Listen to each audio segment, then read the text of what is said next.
গ্রামের ছোট ছেলে রাহাত আর তার প্রিয় সঙ্গী সাদা এক ছাগলছানা। নাম তার মেঘ। মেঘ দেখতে যতটা সুন্দর ততটাই ছটফটে। সারা দিন সে রাহাতের পিছু পিছু ঘোরে আর সুযোগ পেলেই তার জামার কোনা কামড়ে ধরে টান দেয়।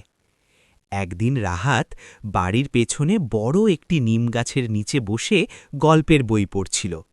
হঠাৎ সে খেয়াল করল মেঘ কোথাও নেই। অনেক খোঁজাখুঁজির পর সে দেখল মেঘ বাগানের উঁচু এক দেয়ালের ওপর উঠে আটকে গেছে। নামার সাহস পাচ্ছে না আর ভয়ে করুণ সুরে ব্যাঁ ব্যাঁ করে ডাকছে। রাহাত ভয় না পেয়ে একটি মই নিয়ে এলো।